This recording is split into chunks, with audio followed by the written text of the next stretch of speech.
let's talk about somatics. Somatics has gotten really popular recently, and damn, I love to see it. But something happens when a modality gets really popular and it explodes into a conversation with memes and tweets. We lose some of the essence. So today, we are coming back to one of the most fundamental and often overlooked aspects of somatics. You've probably heard the phrase, feel your feelings. But how many times have you actually had that explained to you of how to do that in practice? What are the tools and techniques of moving emotional energy through and out of your body? And why do so many of us stay stuck in a hurt, in an emotion, in an unproductive pattern when we can explain it from the inside out, when we've been doing that in therapy for years? So today we're talking about the difference between understanding an emotion and metabolizing an emotion. Why over-intellectualizing emotions can actually keep you stuck, and techniques and tools you can use to move emotional energy out of your system, out of your body, and out of your life without accidentally re-triggering or re-traumatizing yourself. Whether you're new to somatics or have been doing this for ages, this episode is great for those who are looking for a place to start and those who are trying to recenter on what this practice is actually all about. I'm Leona Waller, and you're about to meet my co-host, Anna Ali.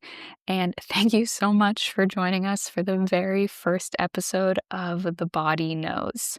We would be delighted if you wanted to hit subscribe on YouTube, on Substack, or on your favorite podcast app. All right, enough of me talking. Let's get into it. So, Anna. Yes, Leona. We're not awkward. You're awkward. I would love to talk about today what you think is a foundational aspect of somatics that most people miss. Yeah. Okay. Yes, I love that. Because what I keep seeing is even though we're using the word somatics, even though we're talking about feelings and felt sense and body, I'm still seeing like extraordinary intellectualization of emotions. What? In this society? Oh, and I love it. It's like it makes me think, and like where my mind just went is something that I was taught to do by in a course I took about teaching people about somatics and felt sense was offer what's called a soma check-in, where we're checking in with sensation and emotion. Mm-hmm. A really set order to it in my body. I am noticing.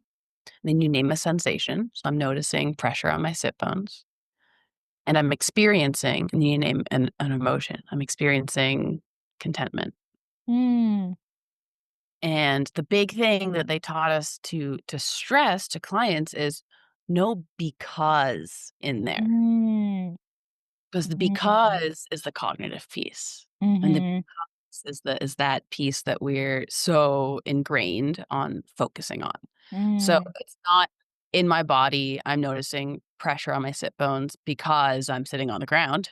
Mm-hmm. I'm experiencing contentment because it's a beautiful day.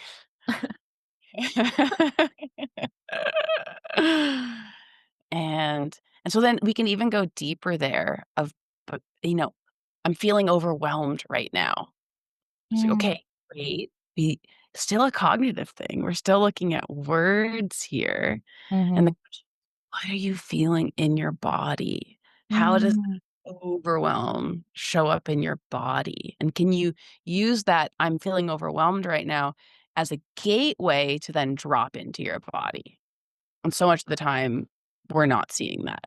Mm-hmm. We're still seeing that cognitive explanation. We're still seeing, oh, Yeah. because my abandonment wound is being activated, you know? So, okay, so why does that matter? Because it's true, like therapy is like, anybody who's been to talk therapy is like, oh, but now I understand, like it's my abandonment wound. It's because of the thing that happened when I was 3. It's because of my family dynamics. Like, why do we want to move away from over intellectualization? Right. Yeah. And so I think like to start, that level of awareness is huge. It's so helpful. It gives us Mhm. framework to work with. It gives us something familiar and Mhm. comfortable. Luna and has entered the chat. Okay. ladies. Watch, this is what it means to feel, yes.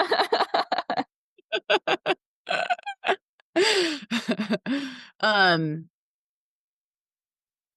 that first step of, like, cognitive awareness is huge and crucial, but, yeah, what's missing is experience in the body, Mm, and what we're not taught is that our emotional experience comes with a bodily sensory experience. mm, Whether we're aware of it or not, it's happening. mhm, And a lot of time we are aware of it in some contexts, and we say it in our society of like, "Oh, I just got this, like, pang in my gut when he said that." mhm, Your body is literally retracting, contracting, expanding, loosening, tightening in mhm, response to your emotional experience. mhm, And so when we're talking about, like, processing our emotions, when we're talking mhm. about bringing resolution to something, like, it needs to happen through our body. Yes. And that's what somatics is bringing to the conversation, is bringing to therapy, is bringing to personal development, is bringing to healing in such a potent and powerful way because it is the missing piece in my humble Mhm. and Yeah, because sorry, can I jump in? Like, having done a ton of talk therapy myself, it is 2 totally different things to be able to describe why you're feeling something and to no longer feel it, to, like, let it process through your body. We all have an intuitive understanding that to release an emotion, like, it is a release, that is a physical thing. Like, yes, we can all say, like, "And then you just let go." Does that work? Just thinking, "Now I let go. Now I transcend." How often does that really work for people? It didn't work for me. It definitely didn't work for me. you never you can repress it and pretend like it worked. Uh-huh, and you can explain it, but the energy this is what I love about this, um, like, the perspective of somatics and embodiment is taking emotions out of the realm of, like, the because, like you were saying, and just bringing it out of the realm of, like, "This happened, and so I feel this way," and instead focusing on, like, "Oh, I have this energy in my body, and this energy, maybe it's fiery and hot, anger, maybe it's just intense and fast and buzzy, maybe it's dense and slow and heavy. I don't care what the story is. How do I move this energy through and out of my body?" Yes. So I was like, now I wanna ask you, Leona, how do you do that? What do you do? What do you employ? Well, I feel like because you were like this foundational somatics person, you definitely have some like more beginner friendly practices, but I'll share what I do. Because I came to somatics and embodiment very much from like the intuitive angle, like the spiritual side. I didn't come from the therapeutic side at all. So it was very much make it up as you go along. And it was very much just like follow the sensations of my body. So what I do is, um, I every day, my daily practice is to put on a song. Um, I like have a few go-to songs, but a song that generally like kind of matches the energy that I'm in and just start to move in a way that feels like, "Oh, if I'm buzzy, like, let's just be buzzy. Let's just acknowledge the buzziness and let the buzziness flow. If I'm heavy, okay, let's go into slow sways and let my body act it out. Let my body, like, inhabit it." There's, like, this interesting thing about emotions, and this is when I'm like, okay, we also have to acknowledge that emotions evolved. Like, we didn't end up with emotions by accident. Like, they evolved like everything else in our body. And so, why would they have evolved? When we're sad, why would it evolve that we want to cry? Maybe because the act of crying, maybe because the act of fully inhabiting, fully giving yourself to that emotion is what processes it. And so, this can be a nuanced point for some people. That doesn't mean that you then go rage at every person who's ever pissed you off. It doesn't mean you smash a hole in your wall. It doesn't mean you sob when the customer service rep doesn't give you exactly what you wanted, but you can find a safe place to go move these emotions. And so I do that. Music really helps me like set the container and drop into whatever energy it is. But I have a friend who's started using ChatGPT to help her come up with, like, somatic ways of releasing emotion, and it Huh? has her do things like push against a wall as hard as she can, and One. yeah, and just, like, growl or, like, wring out a soaking wet towel and just, like, oh, you can imagine how satisfying it would be, like, hands around a towel and wringing it out. And Love I saw an Instagram reel on, like, the more therapeutic, actually studied side of things. I saw an Instagram reel that was a mom talking about her son who was, like, middle school age, and he would come home from school, like, frustrated and with a lot of, like, pent up energy, and he would pick fights with his siblings, he would throw shit, he would get upset. And, they started a thing that they just called pushing, and she will take off her shoes, so she's just in socks, and they'll clasp hands, and he'll push her across the room, across the, tile love floor or whatever it is. Yeah, and so and then he by the end of it, they're both giggling. He's, like, gotten out a bunch of energy, and now apparently, she said in the reel, like, he's been asking. He'll ask, like, "Mom, can we have a push?" Like, when he knows he has this pent up energy and he needs to do something with it, and he's not gonna just, like it's not gonna come out in these twisted ways. that. Ugh, Right? God, yes. Yes, it's like, where can I jump in? Like, where my mind goes with that is we learned to intellectualize our emotions because it was the strategy we had to be able to safely move through an experience. We Mm, didn't have a caregiver, we didn't have a culture teaching us how to safely move our big emotions. And mhm, so we developed strategies that allowed us to do that, to find safety, belonging, or dignity in our lives again. And so we learned to, like, repress and intellectualize instead, because we didn't have someone to teach us, "Oh, this is what it feels like when you're feeling a little too much activation in your sympathetic nervous system." I know mom didn't say that to that kid, but, like translated to kid talk, right? Um, and then she's literally teaching his nervous system how to uh expel, how to process, how to, like, utilize that activation energy in his system to then come back to baseline. mhm, And, like, we didn't learn that as kids. And mhm, that's when our nervous systems, that aspect of are developing. mhm, And so I guess that leads me, like, of course it's hard for us. Of course it's unfamiliar. Of course it's like, "What are you talking about? I need to feel it in my body." We don't have that neural pathway, right? Our nervous systems, our poor little baby childhood nervous systems didn't have the opportunity to learn how to safely feel and express our emotions. mhm. And I know so many people who, with one emotion or all 200,000 of them, have a really hard time feeling them now, and they get literally, like, the words that we use is, like, emotional block. Like, it gets the system is blocked. Friends who can't feel anger, who can't access sadness, who can't access fear, and those emotions, to be clear, they're still there.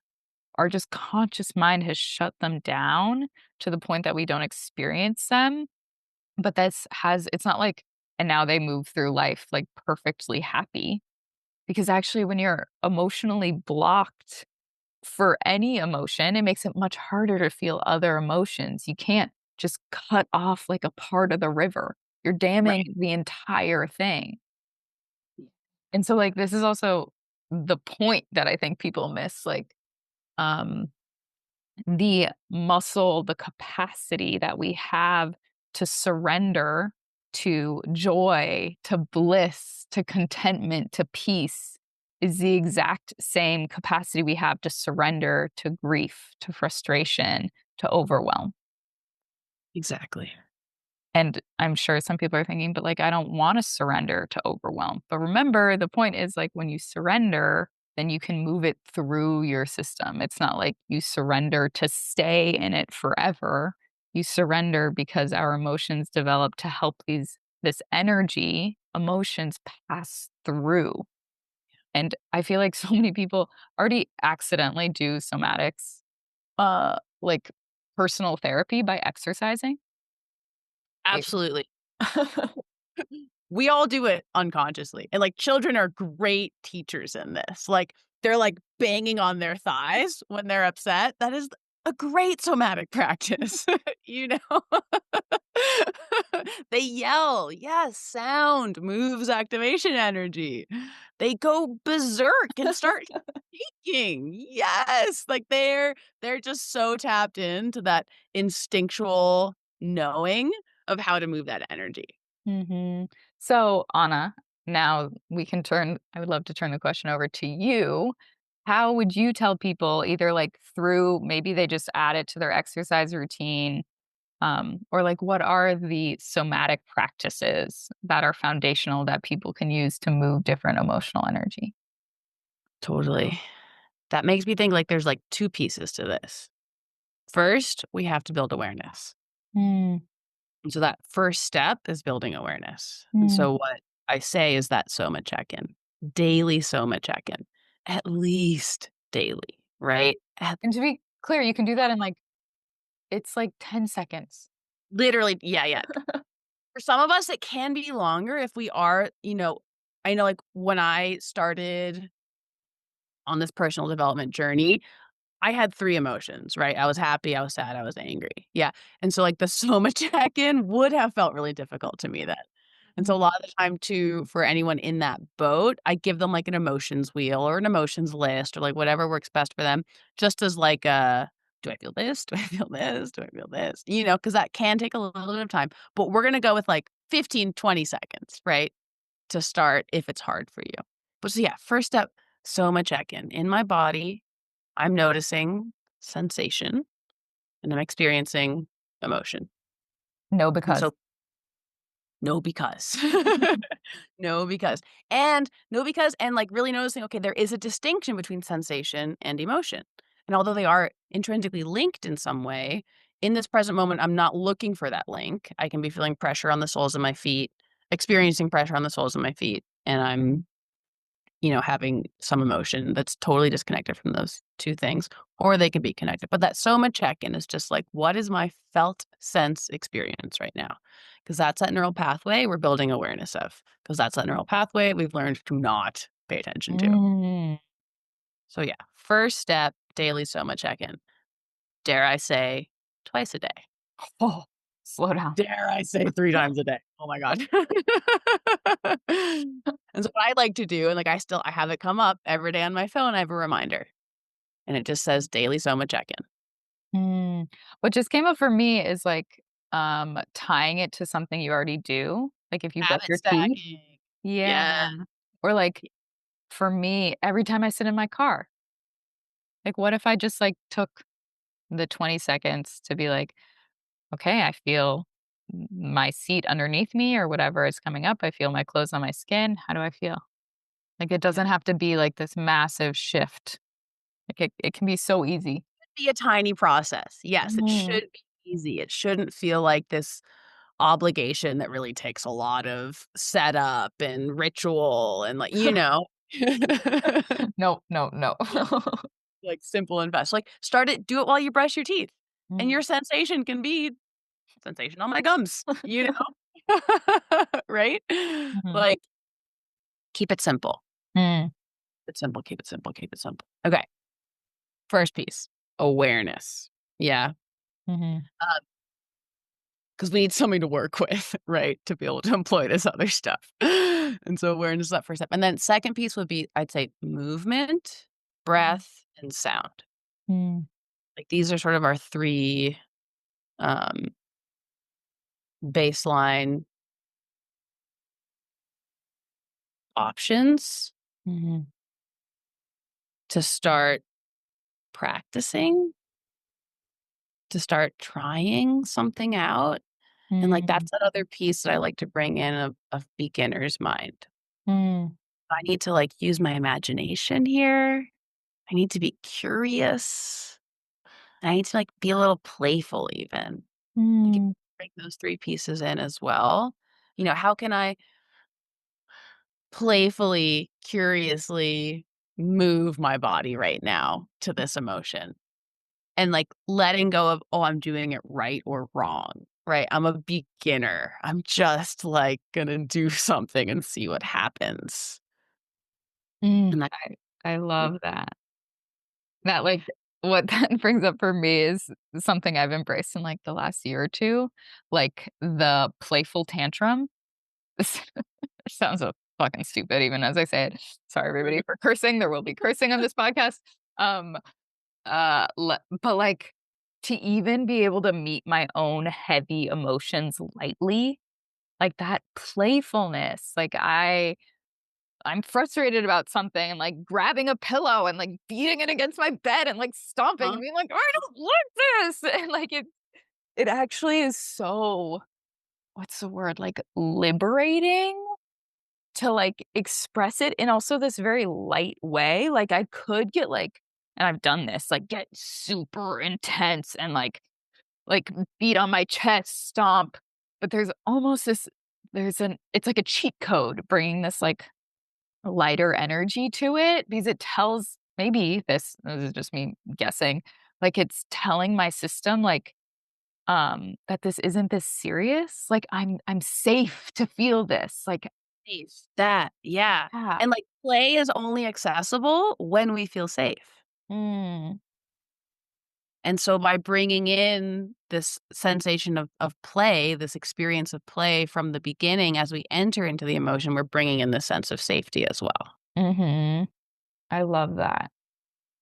Um, okay, we're almost out of time, but I Oh want to god, but I have so much more to say. I know, we're trying to keep these short, which is hard because we're both talking. Ugh, Um can we put one more piece in? Yeah, yeah, yeah. That's what I was gonna say. Last piece, last piece. Last piece, okay. Is we have to start. I even said this in my last Substack post in a different way, but what did I say? I was like, We're gonna start as beginners doing yoga with, like, child's pose on a mat and not a headstand on a paddleboard." Right? Yes. Okay, great. So, when we're practicing this, when we're bringing in this practice, we're gonna start with, like, when I'm feeling safe and I belong and I'm worthy and like, I'm feeling a feel good, comfortable emotion. Yeah. We're not gonna start with, like, the grief. We're not gonna start with the trauma. We're Mm, not gonna start with, like, a level 10 experience. We're mhm, gonna start practicing moving things in our body on the comfortable feel good side of things. mhm, Because the other piece here is that when you do have trauma in the nervous system, which we all do, and when we do have dysregulation in the system, um, it is overwhelming to feel that much emotion. And I'm not saying to anybody, especially with trauma in the nervous system, to, like, just lean into the overwhelm. Because trauma is a result of like there's a fracturing that takes place because there's too much, too fast, too soon. mhm, There is a really, like, important and healthy limit between allowing yourself to feel something, but not pushing yourself into that state of this is too much, too fast, too soon, because that mhm, will only traumatize the system. And so mm, especially when we're learning how to feel safe and feeling our emotions, if we push too hard, too fast, too soon, we're only reinforcing that it's not safe to feel our emotions. mm. So, That's like, such an important point. start small, Mm. start bite-sized, start with dessert, right? Something that feels good and delicious. Like, Mhm, see what it feels like to move that through your body, build that neural pathway of feeling and processing your emotions in your body associated with something that feels, like, good and achievable and safe, you Do you know? have, like, a really tangible example of, like, maybe something in your life if you were given that assignment, like, "Okay, I'm starting small. but it's something I could do today, and what is the, more manageable emotion I would pick. Yeah, so I think, like, using the example that you used earlier as well, I'm also someone that, responds to music, responds to sound, and so it's one of those just put on a song and move to it, and I wanna remove the word dance, because for a lot of us, there's a lot associated with the word dance. We're not dancing. If you're connected to dance and that's, something accessible to you, like, great, but just move and Mhm. ask your body, "What would it feel like? How do you want to move?"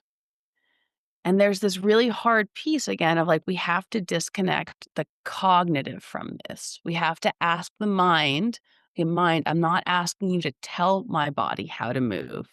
I'm asking you to let go, to take the back seat, to be the witness, and let my body come to the front, my body take the reins." There's, like, a letting go and a surrendering here of the mind, letting my body come in and just move. And that could be as simple as, like, lifting and raising your heart and your chest and letting it, Mm. and that's it, and allowing that movement to come in with whatever song you're listening to. Mhm. Tuning into your spine. If I were to, like, move a bit like a snake right now to this music, what would my spine do? Mm. And then that key piece is we're paying attention to sensation in the body. We're not, Mhm. and we're noticing, can I feel my vertebrae moving in space? Can Mhm. I feel the stretch and contraction of my muscles in my core? Can I feel my skin as it touches my fabric of my shirt? Mm. Staying tuned into our felt sense experience Mhm. during this practice. We're not in Mm. our mind. We're in Totally. Okay, now I also have something to add. Um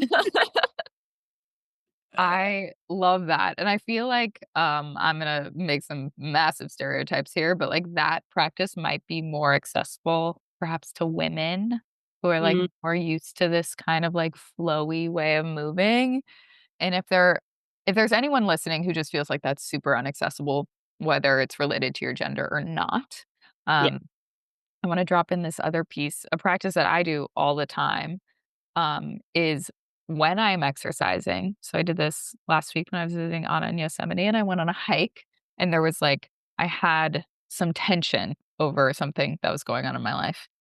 No, I will not tell you. And just like it was just tense. And so I went on this hike and I just held the intention as I was hiking to help this stress, this like yeah, tension is the right word for it, just be processed in my hiking. And so sometimes when we go to work out, we're like, I would like to replace what I'm feeling. I would like the feeling that I have to go away. I'm going to put in my happy music and I'm going to go on a run and I'm going to just like paper over whatever I'm feeling. But Seek instead, distraction and yes, repress. yes, exactly. But just this very subtle shift of like, I'm holding the intention that as I am doing this intense physical exercise, just let this emotion be processed. I'm safe to feel it. And again, taking like an emotion, a situation that you do feel like you can handle. Like I'm safe to let this flow through my body. And I was a 45-minute hike. And afterward, like, I can't tell you what changed because it wasn't logical, but like I now had an entirely different relationship with this situation just because my body had been able to process it. Yeah. No, I love that. All That's right. it. We have officially gone over our goal, but No. Never do we would that. never do that. Um, thank you for listening to the first installment of the Body Knows podcast, You. and we'll be back again soon. Sending you love.